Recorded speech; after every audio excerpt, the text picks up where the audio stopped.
One bank, one army, one center of power. And if we have learned anything from history, it is that power corrupts, and absolute power corrupts absolutely. This is Aaron Russo, a filmmaker and former politician. To his left is Nicholas Rockefeller of the infamous Rockefeller banking and business dynasty. After maintaining a close friendship with Nicholas Rockefeller, Aaron eventually ended the relationship, appalled by what he had learned about the Rockefellers and their ambitions. I got a call one day from an attorney woman I knew, and she said, "Would you like to meet one of the Rockefellers?" I said, "Sure, I'd love to." And we became friends, and he began to divulge a lot of things to me. So he said to me one night, he said that there's going to be an event there, and out of that event, you're going to see we're going to go into Afghanistan, so we can run pipelines from the Caspian Sea. We're going to go into Iraq to take the oil and establish a base in the Middle East, and we're going to go into Venezuela and try and get rid of Chavez. And the first two they've accomplished. Chavez they didn't accomplish. And he said you're going to see guys going into caves looking for looking for people that they're never going to find. You know, he was laughing about the fact that you have this war on terror. There's no real enemy. He's talking about how by having this war on terror, you can never win it because it's an eternal war. And so you can always keep taking people's liberties away. And I said, how are you going to convince people that this war is real? He said, but the media can convince everybody it's real. I mean, you know, it's just that you keep talking about things. You keep saying it over and over and over again, and eventually people believe it.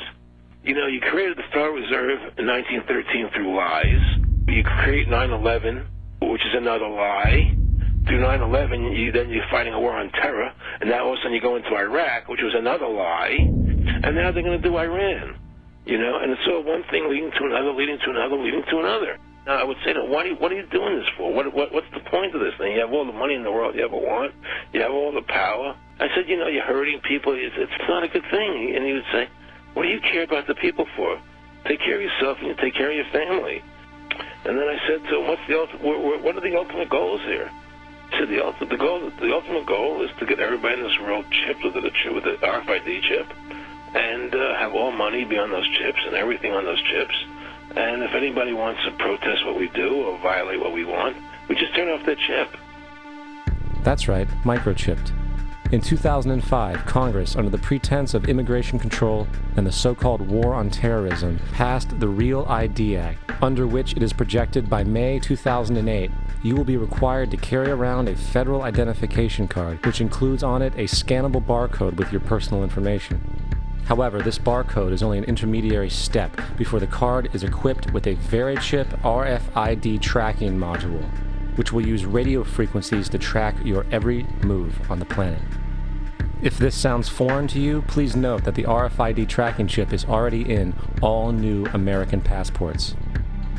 And the final step is the implanted chip, which many people have already been manipulated into accepting under different pretenses.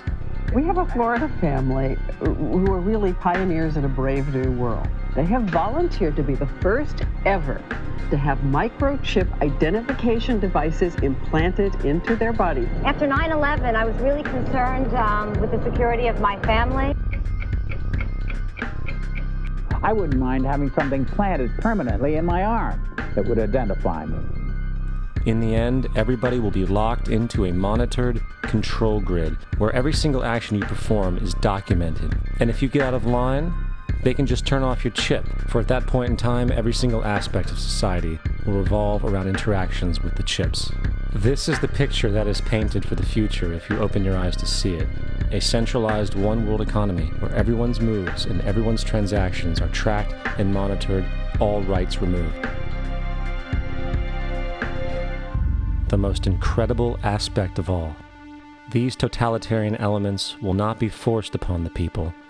The people will demand them. For the social manipulation of society through the generation of fear and division has completely detached humans from their sense of power and reality. A process which has been going on for centuries, if not millennia. Religion, patriotism, race, wealth, class, and every other form of arbitrary, separatist identification and thus conceit has served to create a controlled population, utterly malleable in the hands of the few. Divide and conquer is the motto, and as long as people continue to see themselves as separate from everything else, they lend themselves to being completely enslaved. The men behind the curtain know this, and they also know that if people ever realize the truth of their relationship to nature and the truth of their personal power, the entire manufactured zeitgeist they prey upon will collapse like a house of cards.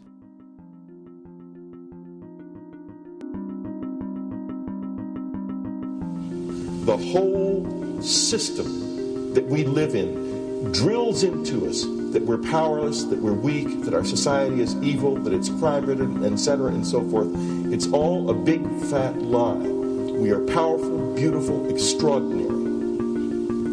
There is no reason why we cannot understand who we truly are, where we are going. There is no reason why the average individual cannot be fully empowered. We are incredibly powerful beings. You know, I think I spent 30 years of my life, in the first 30, trying to become something. I wanted to become good at things. I wanted to become good at tennis. I wanted to become good at school and grades and everything I kind of viewed in that perspective. I'm not okay the way I am, but if I got good at things, I realized that I had the game wrong. That the game was to find out what I already was. Find out what I already was.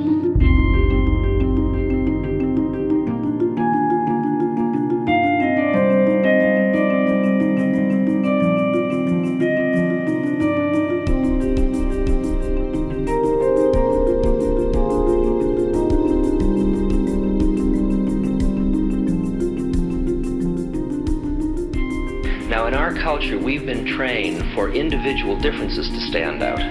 So you look at each person, immediately it is brighter, dumber, older, younger, richer, poorer, and we make all these dimensional distinctions, put them in categories and treat them that way. And we get so that we only see others as separate from ourselves in the ways in which they're separate. And one of the dramatic characteristics of experience is being with another person and suddenly seeing the ways in which they are like you, not different from you, and experiencing the fact that which is essence in you and which is essence in me is indeed one. The understanding that there is no other. It is all one. And I wasn't born Richard Albert, I was just born as a human being, and then I learned this whole business of who I am and whether I'm good or bad or achieving or not. All that's learned along the way.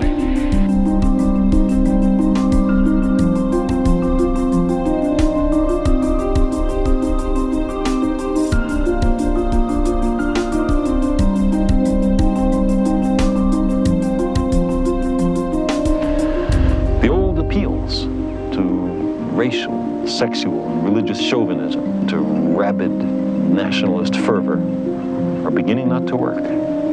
A new consciousness is developing which sees the earth as a single organism and recognizes that an organism at war with itself is doomed.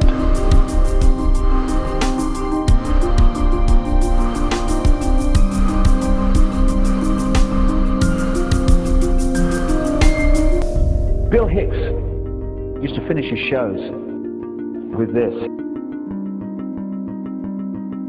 Life's like a ride in an amusement park. And when you go on it, you think it's real. Because that's how powerful our minds are. And the ride goes up and down and round and round. It has thrills and chills, and it's very brightly colored. And it's very loud, and it's fun for a while.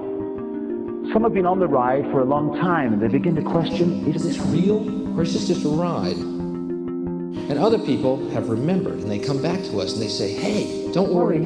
Don't be afraid ever. Because this is just a ride. And we kill those people.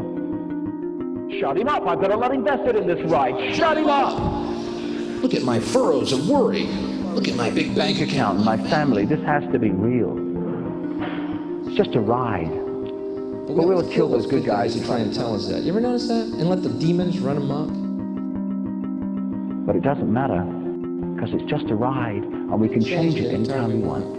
It's only a choice. No effort, no work, no job, no savings of money.